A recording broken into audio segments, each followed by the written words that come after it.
밤 이렇게 시간이 안 가는지 정말 버스 안에서 going 이불 속에서 going going은 언제나 너에게 going Assalamualaikum warahmatullahi wabarakatuh. Perkenalkan, nama saya Dila Salsabila, saya dari kelompok 9. Kelompok 9 beranggotakan dengan saya sendiri, Eva Apriani dan Eva Larissa Maeswari. Kelompok 9 akan membahas tentang konsep dasar pengembangan human capital. Sebelumnya, terima kasih kepada dosen pembimbing yang telah memberikan kesempatan untuk kami menampilkan sebuah diskusi kelompok. Baiklah, materi pertama yang akan dibacakan oleh Eva Apriani dan materi kedua yang akan dibacakan Eva Larissa Maeswari dan materi yang terakhir akan saya bacakan sendiri.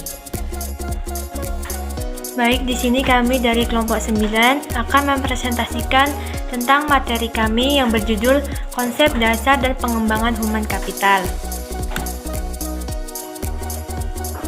Human capital secara bahasa terdiri dari dua kata, yaitu manusia dan kapital atau modal.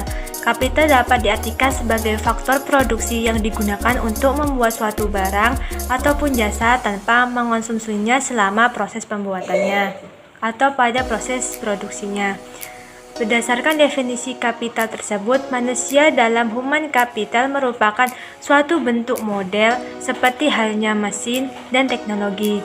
Manusia juga memiliki peran atau tanggung jawab dalam segala aktivitas ekonomi seperti produksi, konsumsi, dan transaksi. Konsep human capital dapat dibedakan menjadi tiga, yaitu yang pertama, human capital sebagai aspek individual. Konsep ini menyatakan bahwa model manusia merupakan suatu kemampuan yang ada pada diri manusia, seperti pengetahuan dan keterampilan. Konsep yang kedua yaitu bahwa human capital merupakan pengetahuan dan keterampilan yang didapatkan melalui berbagai aktivitas pendidikan, seperti sekolah, kursus, dan pelatihan. Konsep utama model ini adalah bahwa human capital merupakan sesuatu yang didapatkan melalui akumulasi suatu proses tertentu. Dan konsep yang ketiga yaitu human capital melalui perspektif orientasi produksi. Romer 1999 menyatakan bahwa human capital merupakan sumber mendasar dari produksi ekonomi. Human capital juga merupakan sebuah investasi yang dilakukan manusia untuk meningkatkan produktivitasnya. Pengertian human capital. Human capital atau HC merupakan model manusia yang bermanfaat dalam menghadapi berbagai tantangan kehidupan, termasuk di dalamnya untuk mencapai tujuan perusahaan. Istilah ini dalam dunia bisnis mempunyai perbedaan dengan pengertian human resource. Di sini, human capital menganggap manusia sebagai kunci utama suatu entitas. Sumber daya manusia selalu fokus pada perencanaan strategis untuk mengoptimalkan bakat dan keterampilan dalam implementasi strategi bisnis organisasi atau perusahaan. Adapun human capital, menurut para ahli, menurut Stewart, human capital merupakan lifeblood dalam model intelektual, sumber dari inovasi dan improvement, tetapi merupakan komponen yang sulit untuk diukur. Human capital mencerminkan kemampuan kolektif perusahaan untuk menghasilkan solusi terbaik berdasarkan pengetahuan yang dimiliki oleh orang-orang yang ada dalam perusahaan tersebut, di mana akan meningkatkan jika perusahaan mampu menggunakan pengetahuan yang dimiliki oleh karyawannya. Selanjutnya yaitu manajemen pengembangan kapital. Pengembangan human capital di dalam dunia pendidikan. Yang pertama yaitu rekrutmen dan seleksi. Hal terpenting dalam proses ini ialah mencari kandidat terbaik sebagai tenaga pendidik atau kependidikan melalui proses rekrutmen yang terbuka. Proses rekrutmen yang efektif dan selektif tenaga pendidik yang berkualitas sangat berperan penting dalam pengembangan human capital. Serta strategi pengembangan human capital harus memperhatikan kualitas dalam merekrut dan memilih individu yang memiliki kompetensi dan dedikasi dalam bidang pendidikan. Kemudian yang kedua yaitu pengembangan profesionalisme. guru, yaitu dapat ditempuh dengan cara memberikan kesempatan bagi guru dalam mengembangkan kompetensi dan keterampilannya melalui berbagai program pelatihan. Kemudian yang ketiga yaitu pelatihan berkelanjutan. Penyediaan pelatihan yang berkelanjutan untuk guru dan tenaga pendidik lainnya penting dalam meningkatkan pengetahuan dan keterampilan mereka. Kemudian yang keempat yaitu pemantauan dan evaluasi kinerja. Hal ini dilakukan dengan cara melakukan pemantauan dan evaluasi kinerja guru atau tenaga pendidik, membantu mengidentifikasi kekuatan dan kelemahan dalam pengembangan human capital dengan memungkinkannya adanya intervensi dan peningkatan yang diperlukan dalam pengembangan mereka. Kemudian yang kelima yaitu pengelolaan talenta. Mengenali dan mengelola potensi dan bakat individu dalam sektor pendidikan adalah strategi penting untuk pengembangan human capital. Dengan kita memahami kebutuhan dan aspirasi individu, strategi pengembangan dapat difokuskan pada pengembangan talenta secara optimal. C. Motivasi kerja tenaga kependidikan. Berikut beberapa strategi utama. Yang pertama, pengakuan dan apresiasi. Hal ini dapat dilakukan melalui pujian lisan, penghargaan, atau bentuk pengakuan lainnya untuk menunjukkan apresiasi terhadap karyanya. Yang kedua, pengembangan profesional. Hal ini dapat mencakup lokal karya, seminar, konferensi, atau akses ke kursus online yang relevan dengan peran mereka. Yang ketiga, komunikasi yang jelas. Pertahankan saluran komunikasi yang terbuka dan transparan untuk memastikan bahwa staf mendapatkan informasi tentang tujuan, harapan, dan perubahan organisasi. Yang keempat, pemberdayaan. Pemberdayaan dapat meningkatkan semangat dan motivasi dengan memberikan rasa otonomi dan kepercayaan. Yang kelima, peluang pertumbuhan karir. Memberikan jalur untuk kemajuan dan pertumbuhan karir dalam organisasi. Yang keenam, keseimbangan kehidupan kerja. Memberikan tawaran pengaturan kerja yang fleksibel, promosikan inisiatif kesehatan, dan dorong waktu istirahat untuk memulihkan tenaga dan memulihkan tenaga. Yang ketujuh, kompensasi dan tujuan yang adil. Memastikan gaji dan tunjangan kompetitif dan selaras dengan standar industri. Yang ke-8, membangun tim dan kolaborasi. Menumbuhkan lingkungan kerja positif yang mendorong kerja tim, kolaborasi, dan persahabatan di antara anggota staf. Yang ke-9, penyelarasan dengan nilai-nilai organisasi. Pastikan nilai-nilai dan budaya organisasi selaras dengan motivasi dan inspirasi anggota staf.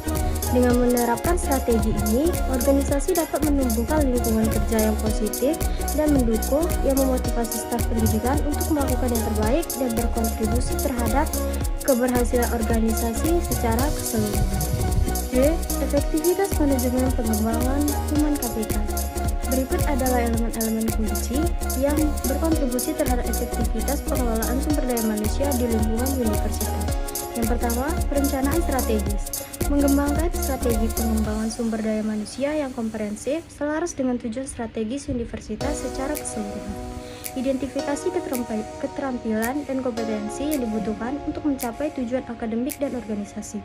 Yang kedua, penilaian kebutuhan. Melakukan penilaian secara berkala untuk mengidentifikasi kebutuhan universitas saat ini dan masa depan dalam hal sumber daya manusia. Menganalisis kesenjangan dalam keterampilan, pengetahuan, dan kompetensi untuk menginformasikan program pembangunan yang ditargetkan. Yang ketiga, program pengembangan profesional. Merancang dan melaksanakan program pengembangan profesional yang efektif yang memenuhi kebutuhan fakultas dan staf yang teridentifikasi. Menawarkan berbagai kesempatan belajar termasuk lokakarya, kursus, dan program mentoring. 4. Manajemen kinerja. Membangun sistem manajemen kinerja yang kuat yang mencakup tujuan yang jelas, umpan balik yang teratur, dan evaluasi kinerja. Yang kelima, akuisisi dan retensi bakat. Menerapkan strategi rekrutmen yang efektif untuk menarik talenta terbaik ke universitas. 6. Pengembangan kepemimpinan. berinvestasi dalam program pengembangan kepemimpinan untuk membina pemimpin akademis dan administratif yang efektif. Yang ketujuh, integritas teknologi. Manfaat teknologi untuk pengelolaan sumber daya manusia yang efisien termasuk melancarkan perkembangan profesional, mengelola, dan kinerja yang memfasilitasi komunikasi. Yang ke-8, budaya inklusif dan beragam. Menumbuhkan budaya inklusif dan beragam yang menghargai dan merayakan perbedaan. Yang ke-9, perencanaan suksesi. Mengembangkan rencana suksesi untuk memastikan kelancaran transisi kepemimpinan dan peran kunci dalam institusi. Yang ke-10, kolaborasi dan berbagai pengetahuan. Mendorong kolaborasi dan berbagai pengetahuan antara dosen dan staf. Yang ke-11, mengukur efektivitas.